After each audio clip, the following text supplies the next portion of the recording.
Di video sebelumnya, uji hipotesis yang kita lakukan dengan menggunakan bootstrap adalah untuk kasus satu sampel ya, atau satu populasi. Nah, sekarang kita kembangkan bagaimana kalau kita mau melakukan uji hipotesis untuk dua populasi ya. Biasanya salah satunya kalau kita mau melakukan uji hipotesis pada dua populasi, biasanya kita ingin menguji apakah kedua populasi tersebut memiliki mean yang sama atau tidak ya. Seperti yang saya tuliskan di slide, di sini kita berhipotesis hipotesis nihilnya menyatakan bahwa kedua populasi ini memiliki pusat data yang sama atau mean yang sama.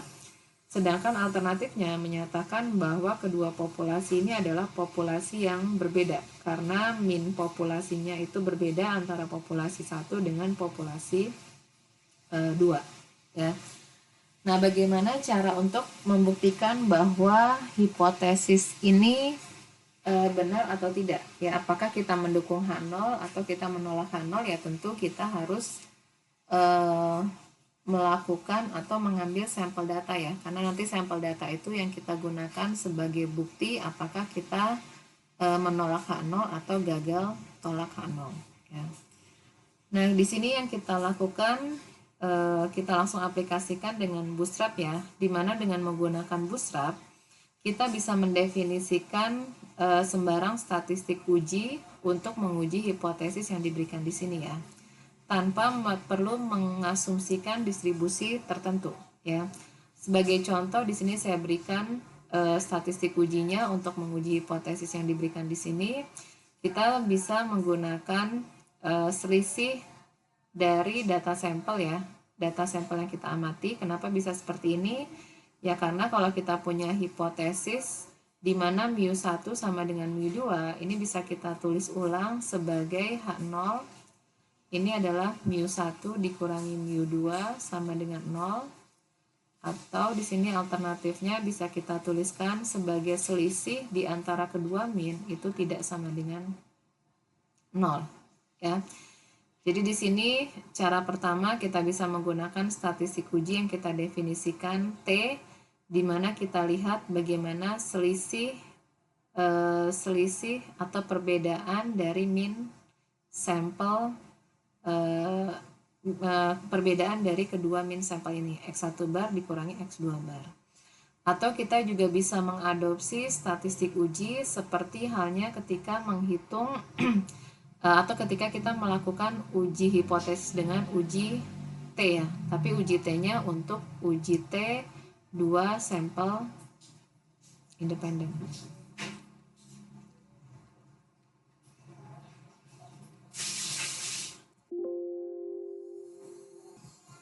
Jadi ini adalah statistik uji yang kita gunakan dalam uji T 2 sampel independen dengan mengasumsikan bahwa kedua sampel atau kedua populasinya ini memiliki variansi yang berbeda ya.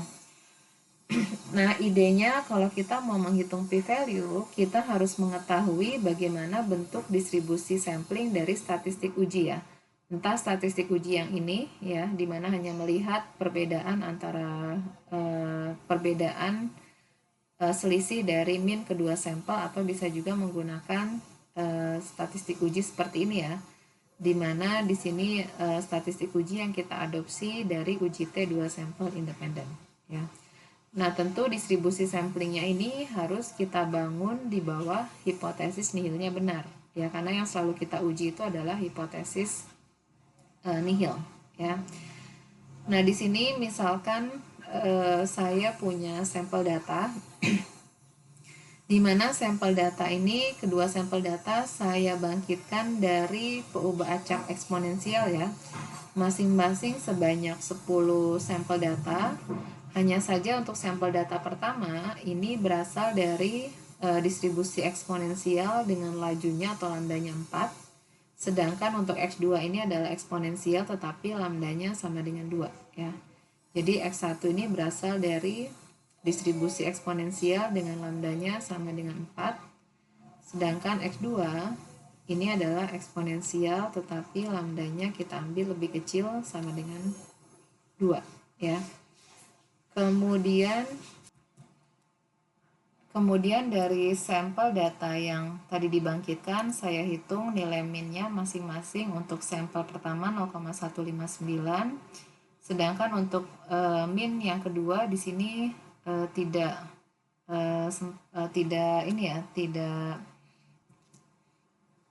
tidak tampil ya. Di sini saya berikan untuk min untuk X2 ini sebesar 0,49 ya. Nah, sekarang asumsikan bahwa kita tidak mengetahui katakanlah sampel data yang kita peroleh di sini ya. Kedua sampel katakanlah kita tidak tahu dia berasal dari distribusi apapun ya. Kita tidak tahu kalau dia dari distribusi eksponensial ya. Kemudian diberikan sampel data X1 dan X2. Di sini saya ingin melakukan uji hipotesis apakah kedua sampel data yang saya peroleh tersebut memiliki min populasi yang sama atau tidak ya. Katakanlah di sini saya lakukan uji hipotesisnya mu1 sama dengan mu2. Kemudian saya berhipotesis mu1-nya lebih besar dari mu2 ya. Seharusnya ya, karena kita tahu bahwa data yang kita bangkitkan berasal dari distribusi eksponensial ya. Yang X1 itu adalah eksponensial dengan dengan lambdanya adalah 4, sedangkan X2 ini adalah eksponensial dengan lambdanya 2, maka kita tahu bahwa min populasi untuk X1 ini kan sebesar 1/4 ya, sedangkan mu2 ini sebesar 1/2 ya. Kemudian di sini saya berhipotesis apakah distribusi atau min populasi dari,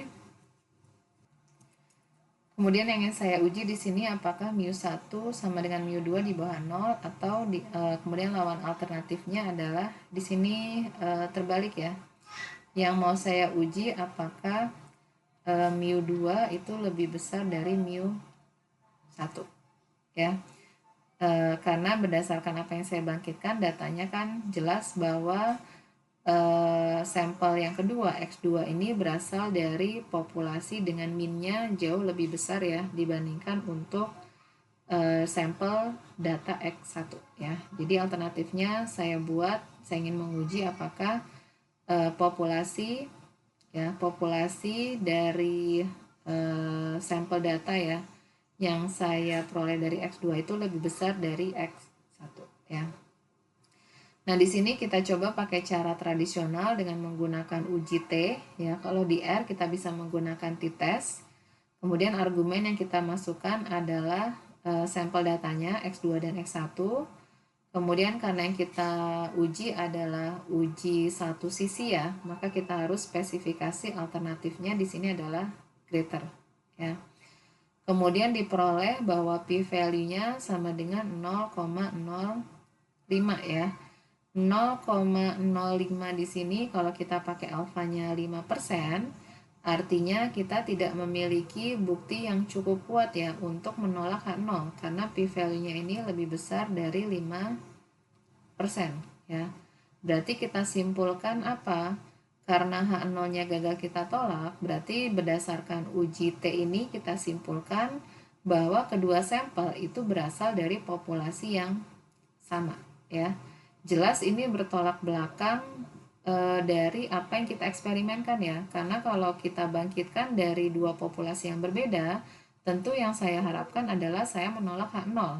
Ya, artinya saya simpulkan H1 bahwa si sampel data itu memberikan bukti yang cukup kuat bahwa populasi kedua itu minnya lebih besar daripada populasi yang pertama ya. Nah, jadi uji T di sini memiliki kelemahan. Pertama, kenapa? Karena jelas data yang saya peroleh ya, sampel data itu kalau nanti kita buat dalam bentuk histogram itu jelas tidak normal ya, karena dia juga berasal dari distribusi eksponensial. Kemudian yang kedua, di sini sampel data yang kita peroleh itu relatif kecil ya, karena sampel data masing-masing saya ambil hanya sebesar 10 ya. Jadi bisa kita katakan hasil yang kita peroleh dari uji T ini tidak bisa sepenuhnya kita percaya ya. Nah, di sini dengan menggunakan pendekatan bootstrap ya, maka di sini kan idenya sama, kita mau menghitung p-value, tetapi harus dicatat bahwa p-value-nya itu kita hitung di bawah hipotesis nihilnya benar ya. Artinya apa? Kalau hipotesis nihilnya benar, artinya kedua sampel itu memiliki min yang sama ya. Karena di bawah hipotesis nihil kita berhipotesis mu1 sama dengan mu2. Artinya kedua sampel memiliki nilai min yang sama. Nah, bagaimana menciptakan suatu populasi baru atau suatu data sampel yang baru yang memenuhi asumsi dari hipotesis nihil ya? Karena seperti yang sudah saya hitung ya sebelumnya, saya kembali ke slide sebelumnya. Di sini bisa kita lihat ya. Kedua sampel jelas memiliki nilai min yang berbeda. Yang pertama 0,15, yang kedua 0,49. Ya, jelas ini tidak memenuhi kondisi hipotesis nihil ya. Nah, sedangkan ketika kita mau membuat distribusi sampling dari statistik uji itu kan harus dibangun berdasarkan data sampel yang memiliki min yang sama ya. Nah, ini bisa kita manipulasi ya. Caranya sama seperti sebelumnya, kita geser kedua sampel ya. Kedua sampel supaya minnya itu menjadi sama. Ya. Di sini yang pertama saya lakukan adalah masing-masing sampel data ini kita kurangi dengan minnya, ya min masing-masing sampel, ya. Nah, kalau sudah kita kurangkan, ini nanti kita peroleh sampel data di mana minnya menjadi 0, ya kita geser di 0. Nah, kemudian kita tambahkan dengan nilai min yang sama, ya. Nah, min yang sama ini kita hitung dari min di mana kita gabung sampel pertama sama sampel kedua, kita peroleh minnya 0,32 ya. Nah, kalau sudah kita geser ya, kita lakukan manipulasi seperti ini, kita dapatkan sampel data yang baru di mana masing-masing sampel data minnya ini sudah sama dan sesuai dengan kondisi di bawah hipotesis nihil. Nah, karena sudah sama ya kondisi dari sampel data kita, maka kita bisa melakukan prinsip bootstrap ya. Sekarang penerapannya adalah sampel data yang baru ini ya, kita lakukan resampling ya untuk mendapatkan sampel bootstrap dari masing-masing sampel data ya. Jadi secara umum algoritma bootstrap untuk uji hipotesis 2 sampel independen, misalkan X1 berukuran N1 dan X2 berukuran N2, maka kita bisa ambil sampel bootstrap dari populasi palsu dalam tanda petik ya. Ini adalah populasi baru setelah minnya kita geser sesuai dengan kondisi di bawah hipotesis nihil ya. Masing-masing data baru ya, setelah kita geser minnya kita pandang sebagai populasi. Kemudian kita ambil sampel bootstrap dari distribusi dari sampel data tersebut dengan pengembalian sebanyak B kali ya. Kemudian kita hitung statistik ujinya ya. Statistik uji ini adalah statistik uji yang kita hitung pada sampel bootstrap ya. Jadi nanti kita dapat sampel bootstrapnya X1 bintang dan X2 bintang ya. Kemudian kita hitung statistik ujinya dengan menghitung selisih ya, selisih rata-rata kedua sampel bootstrap. Kemudian kita bisa menghitung p-value-nya karena hipotesis alternatifnya ini kan kita hipotesiskan mu2 lebih kecil daripada mu1 ya. Maka p-value-nya kita hitung sebagai semua nilai statistik uji yang kita hitung pada sampel bootstrap itu yang nilainya lebih kecil atau sama dengan statistik uji yang kita amati atau kita hitung pada sampel data asli ya. Inilah yang kita sebut sebagai p-value. Nah, algoritma ini bisa dengan mudah kita aplikasikan di dalam program R ya. Pertama, di sini kita tetapkan berapa kali kita mau melakukan simulasi. B-nya di sini saya pakai 1000. Kemudian testar ini adalah statistik uji ya, yang nanti akan kita hitung pada sampel bootstrap. Kemudian di dalam fungsi loopingnya kita lakukan resampling ya. Resamplingnya pada data yang setelah minnya kita geser ya. Karena kita mau menghitung p-value di bawah kondisi H0-nya benar ya. Kemudian kita lakukan resampling dengan panjang sampelnya sesuai dengan data asli, ya kita lakukan replace-nya sama dengan true, artinya dengan pengembalian. Kemudian kita hitung statistik uji yang kita hitung pada sampel bootstrap ya. Jadi rata-rata kita hitung pada sampel bootstrap 1 dikurangi rata-rata pada sampel bootstrap 2 ya. Kemudian tinggal kita hitung p-value-nya. Mungkin ini ada koreksi ya, saya lupa di sini bukan mu2 lebih kecil ya, karena populasi kedua kan berasal dari min yang lebih besar ya. Ini bukan lebih kecil tapi H1-nya lebih besar ya. Artinya kalau kita menghitung p-value bukan lebih kecil sama dengan ya, karena yang lebih ekstrim kan mengikuti arah dari hipotesis alternatif ya. Jadi ini bukan lebih kecil sama dengan tapi lebih besar sama dengan ya. Makanya di sini p-value-nya yang saya hitung adalah T-star lebih besar, ini juga jangan lupa ada sama dengan. Yang lebih besar daripada T dibagi dengan banyaknya simulasi ya. Kita peroleh nilainya 0,012 ya. Berarti apa yang kita peroleh di sini bertolak belakang dengan apa yang kita lakukan dengan melakukan uji hipotesis secara tradisional ya.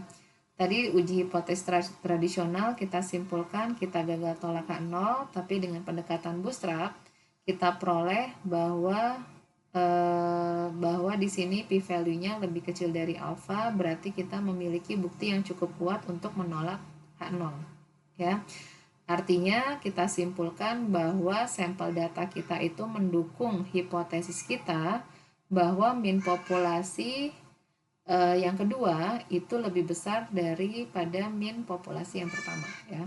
Dan tentu apa yang kita simpulkan sesuai dengan kenyataannya ya, karena data yang kita peroleh, sampel yang kita analisis di sini adalah berasal dari populasi di mana populasi kedua itu minnya lebih besar daripada populasi satu.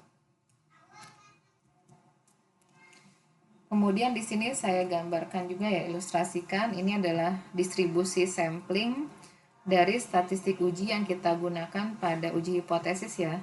Ini adalah distribusi sampling dari statistik ujinya, ini adalah X2 bar dikurangi X1 bar ya. Kemudian yang saya beri tanda merah ya, ini adalah nilai statistik uji yang kita hitung pada sampel.